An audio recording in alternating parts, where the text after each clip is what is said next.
My name is Lisa, and if you asked me a few years ago to describe my life, I would have said it was a constant battle for love and respect. I'm 25 now and a single mother to a beautiful little girl, Emma. But before Emma came into my life, I was just a forgotten daughter in a family that only had room for one favorite, my stepsister, Hazel. Growing up, I lived with my father, John, and my stepmother, Karen. When Karen married my dad, she brought Hazel with her, and from the moment she stepped into our lives, it was like I vanished. Hazel was the perfect little princess, as Karen called her, and my father agreed.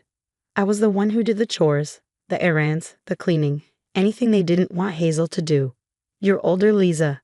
Be responsible," they'd say, while Hazel got away with everything. I remember one Christmas when I was 16. I'd saved up for months to buy a dress I loved, but when the gifts were handed out, Hazel got the dress instead. "It looked better on her," Karen said casually, as if my feelings didn't matter. My dad didn't even look at me. That was just how it was. Hazel deserved the best, and I deserved whatever was left. By the time I turned 20, I thought I'd grown numb to it. But then Emma came along. Becoming a mother changed everything for me. I started seeing how toxic my family was, not just to me, but to the environment I was raising my daughter in. I was determined to shield Emma from the favoritism and cruelty I'd endured, even if it meant making hard decisions. Little did I know, the hardest decision would be forced on me. Hazel wasn't just spoiled. She was manipulative. And one day, she took things too far. I'll never forget the day everything fell apart. Emma was 2 years old at the time, just starting to speak in full sentences and bursting with the kind of energy only a toddler could have. We were living in my father's house. But it didn't feel like a home. I've been walking on eggshells for years, trying to keep my head down and avoid giving Karen or Hazel any excuse to turn their full wrath on me, or worse, on my daughter. That day, I came home from work exhausted, juggling grocery bags in one hand and holding Emma's tiny hand in the other. She was babbling about a bird she'd seen on the way home, and I was nodding along, trying to focus on her sweet little voice instead of the dread that always crept up on me whenever I walked through that front door. As soon as I stepped inside, I knew something was wrong. The air felt different, tense, as if the house itself was holding its breath. Emma tugged on my hand, wanting to go to her room, so I made my way upstairs, hoping whatever chaos was brewing wasn't aimed at me. But when I opened the door to our room, I froze. The walls, which I painted a soft lavender because Emma loved the color, were now an obnoxious shade of pink. Her drawings, the ones she'd proudly take to the wall, were gone. The bed was stripped bare, and her favorite stuffed animal was nowhere to be seen. I dropped the grocery bags and spun around, my heart racing. That's when Hazel appeared in the doorway, arms crossed, smirking like she'd just won some twisted game. "Do you like it?" she asked, her voice dripping with mock innocence. The room was such a mess. I thought I'd help you out by redecorating. Honestly, Lisa, it looked like a storage closet in here. I couldn't believe what I was hearing. "Where's Emma's stuff?" I demanded, my voice shaking. "Oh, that old junk." I tossed it. It was cluttering up the space. I felt like the floor had been ripped out from under me. My daughter's toys, her drawings, the little pieces of her world that made her feel safe and loved, gone, just like that. I stepped closer, trying to stay calm for Emma's sake, but the fury bubbling inside me was too much to contain. "You had no right," I said through gritted teeth. Hazel rolled her eyes. "Oh, spare me the lecture. It's not like you ever kept the room clean anyway. Honestly, you should be thanking me. I've turned this dump into something halfway decent." That's when I saw it. At the corner of my eye, near the trash can, was a crumpled pile of paper. My stomach dropped as I recognized it. The documents I'd been working on for months, important paperwork for a job application I desperately needed to give Emma a better life.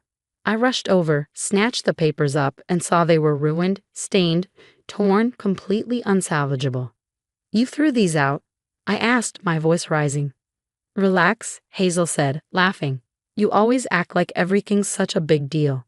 It's not like you were going to get that job anyway." And that was it. Something inside me snapped. Before I even realized what I was doing, my hand flew up and I slapped her. The sound echoed through the room, and for a brief moment, Hazel's smug expression was replaced with shock.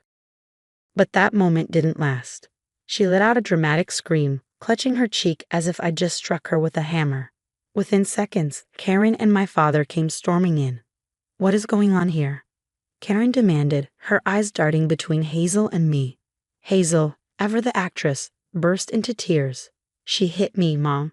All I was trying to do was help her, and she attacked me. I turned to my dad, desperate for him to see the truth. She destroyed Emma's things. She threw out my papers, my chance to get us out of here. She's been tormenting me for years, and I've had enough. But my father didn't even look at me. His focus was entirely on Hazel, who was now sobbing into Karen's arms. You've gone too far, Lisa, he said, his voice cold. You're selfish, jealous, and hateful. I've tried to be patient with you, but this is unforgivable. Unforgivable. I repeated, my voice breaking. She ruined everything, and you're defending her. Karen stepped forward, her face twisted with fury. How dare you lay a hand on my daughter? You've always hated her, and now you've shown your true colors. If you can't respect this family, you have no place here. And then she said the words that would haunt me for years. Get out of this house, and don't you dare come back. I looked at my father, hoping, praying that he would stand up for me, for Emma, for the truth. But he just stood there, silent, as Karen and Hazel glared at me like I was the enemy. With tears streaming down my face, I picked up Emma and walked out of that house, leaving behind the only family I'd ever known. I didn't look back, not even when Emma asked me, "Why are we leaving, Mommy?" All I could do was hold her close and promise her that no matter what, we would build a better life, one where she would never feel as unwanted as I had. The years after I walked out of that house were some of the hardest of my life, but they were also the most transformative. I had nothing but Emma in my arms, a small bag of clothes, and a crushing weight of rejection on my shoulders. At first, I stayed on a friend's couch, scraping by with a part-time job while trying to find something stable. Every night, I would lie awake, replaying my father's words in my head. You're selfish, jealous, hateful. It took everything in me to push through the pain and focus on building a better future for Emma. 3 years passed, and while life wasn't easy, we'd managed to carve out a little world of our own. I found a steady job, rented a small but cozy apartment, and surrounded myself with people who actually cared about us. Emma was thriving, her laughter filling every corner of our home. I thought I'd finally left the past behind me. But then one evening, I got a phone call that brought it all rushing back. It was my father. "Liza, it's me," he began, his voice shaking. I froze, the phone pressed against my ear as a mix of anger and anxiety flooded through me. I hadn't heard from him since the day I left, and now he was calling out of the blue. "What do you want?" I asked, my tone sharper than I intended. I need your help," he stammered. "Please, Lisa. I made a mistake. I was wrong. You were right about Hazel, about everything. She and Karen, they've ruined everything. Hazel's reckless spending has left us broke, and Karen sided with her completely. They've kicked me out of the house." For a moment, I couldn't speak. The man who had stood by while I was thrown out was now coming to me, begging for help. It was almost laughable. "I don't know what to do," he continued, his voice cracking. "You're the only one who can help me. Please, Lisa, I'm sorry. I miss you and Emma. I made a terrible mistake. I need you." His words felt like a dagger twisting in an old wound. Part of me wanted to scream at him, to unleash all the pain and anger I carried for years. But another part of me, smaller, quieter, remembered the little girl who had once idolized her father, who had longed for his love and approval. I took a deep breath, my hand gripping the phone so tightly it hurt. "You need my help," I said, my voice calm but cold. "Where were you when I needed yours? When Karen and Hazel threw me out with my 2-year-old daughter, you stood there and said nothing. You let them tear my life apart, and now you expect me to save yours." "Liza, please," he pleaded. "I know I failed you, but I'm desperate. I've lost everything. Hazel, she's destroyed our family. You were right about her, and I didn't see it until it was too late." The anger I kept buried for so long boiled to the surface. "Too late? Too late to fix what you broke? Do you have any idea what I went through after you turned your back on me? Do you even care about the nights I cried myself to sleep, wondering why my own father didn't love me enough to stand up for me?"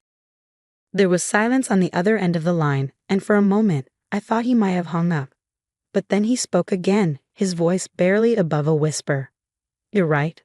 I don't deserve your forgiveness. But please, Lisa, if there's any part of you that still cares, I'm begging you to help me." I closed my eyes, taking in the weight of his words. There was a time when I would have jumped at the chance to prove my worth to him, to finally be the daughter he could be proud of. But that time had passed. I wasn't that desperate, broken girl anymore. "I'm sorry, Dad," I said, my voice steady. "But I'm done setting myself on fire to keep you warm.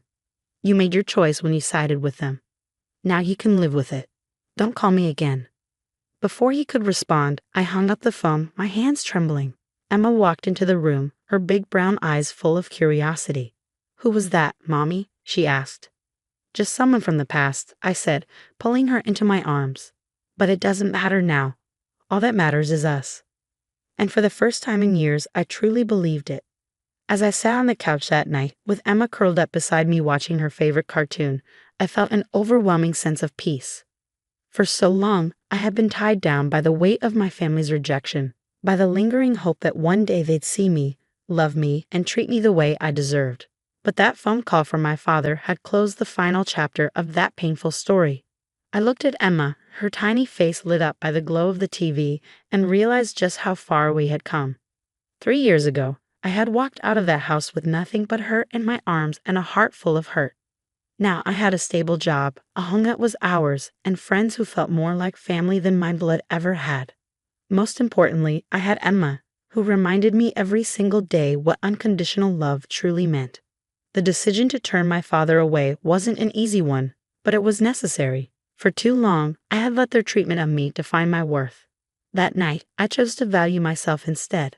I chose to protect the life I had built for Emma and me, free from their toxicity. In the weeks that followed, I found myself smiling more, laughing more, living more. I started taking Emma to the park every weekend, where she made friends and I reconnected with a piece of my own childhood joy. I took up painting, something I hadn't done since I was a teenager. I even signed up for a local art class, where I met people who shared my passion and encouraged me to keep creating.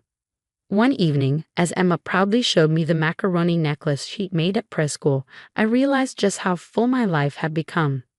Not with material things or the approval of others, but with moments that truly mattered, with love, laughter, and a future I was shaping on my own terms.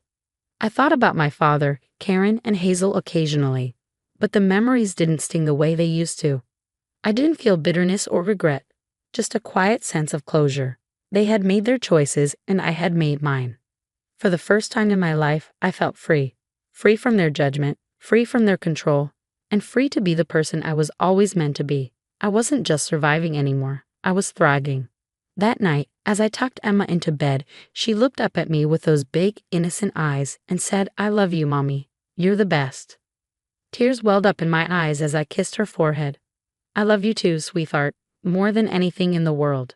And as I closed her bedroom door and stepped into the quiet of my own space, I felt something I hadn't felt in years. Pride. Pride in the woman I had become, the mother I was, and the life I was creating. I didn't need their house, their approval, or their apologies. I had everything I needed right here, in this little home filled with love and hope. And for that, I was endlessly grateful.